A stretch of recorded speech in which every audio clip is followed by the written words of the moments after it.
Hey guys, how's it going? I got a little further along on that Honda.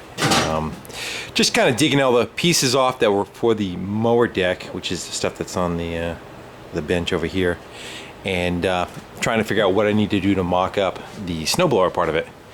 So I dug all that stuff out, and under a pulley in the front and some bracketry, the front PTO, you get your light. There you go. The front PTO was right there where the shaft is, and this has a collar that you can kind of pull back like that, and then you can remove the whole thing. So that's what it has. There was a pulley here, and then it had a bolt in the front of it, and that system went down and ran the mower deck. So for the snowblower, it still uses that same setup, this collar. Come on, see if we do it one-handed. Anyway, there you go, like that. Runs off a belt on the back, and then up top on the motor there's an electric PTO, and that's what you turn on and off, and that would turn on and off the snowblower. So there's the other half on the snowblower, and what that does is transfer again on a chain back to drive the snowblower. This setup here was down below, so I popped the chain off, removed that assembly, and put it up top, so now it'll be in a straight line with the height of this tractor, because this one's a lot taller. So this right here is the piece that I need to get to marry to under the tractor, give it some place to pivot on and to be able to lift up and down on it. And this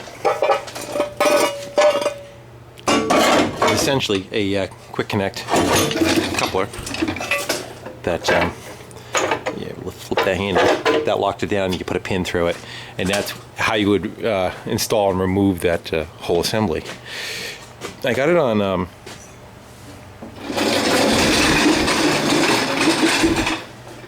snowmobile dolly, so I can kind of move it around so I can mock it up and take it back out of the way. But essentially what I'm going to try doing is, of course I put the shaft back together, but I want to come up off of a bracket and then catch that that pin right there, use that for my pivot. I'm going to cut up whatever I have for frame behind me, and then I'm probably going to, about midway, probably right around here, I'm probably going to come down with a plate, like a guide plate, so that not everything's on the pins. If something hits or pushes the snowblower to the side, it's got a little bit more support than just the two pins. So that's the only other thing I want to create. And what I'm probably just going to do as far as this, for the lift, just run some chains down to lift it up, and then the chains have slack, unless I miraculously find some nice couplers or Heim joints or whatever to go down to the lower part and then weld something on down there. But chain works very well too. So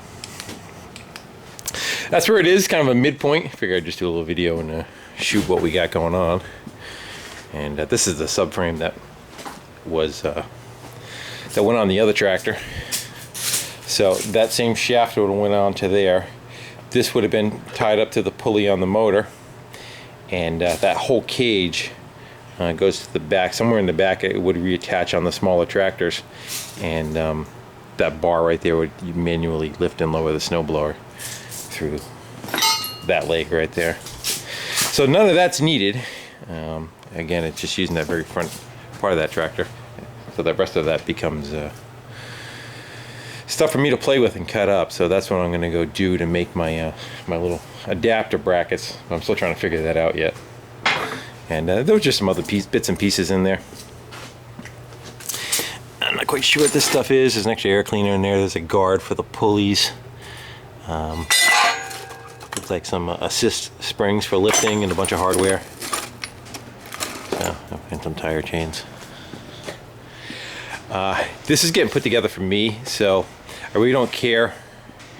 It's not like I'm going to go swap this back over to putting the mower deck back on it in the summertime. This is just what this tractor's job is going to be, is to blow snow in the winter and then probably run some stuff off the back. I have a York rake on it now, but that'll come off.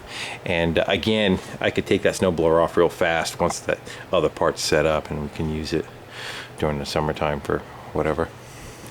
Just not cutting grass. They're a good machine. I'm trying to think of what year this one is. I want to say 91. I think that sticks in my head.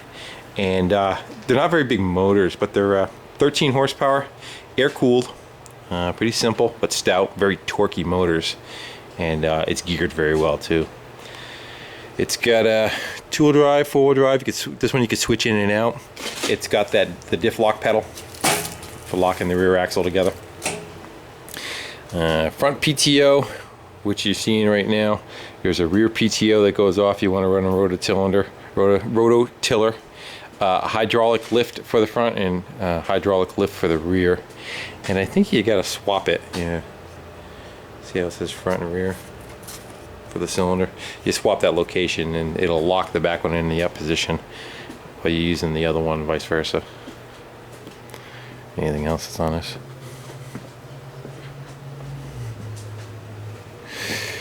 It's got a high and low trans. Again, I know it's upside down. So that's what it's got for a gearbox on it. And that's your rear PTO. And that's it. What's nice about it is it's four-wheel drive, and four-wheel drive with four-wheel steer. So picture the snowblower on the front of my hand. My hand's a tractor. Normally when you're going in snow and you're going to make a turn, the tractor you start driving over the snow that didn't get blown with the snowblower, and the tires get kind of caught up in it.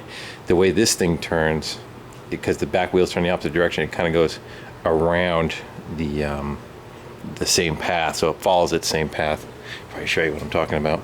So as you turn the front tires, you watch the rear tires and fenders, they'll turn. So there you go. You get the better idea now. And our property in the back kind of slopes down, not terribly, but it does slope down.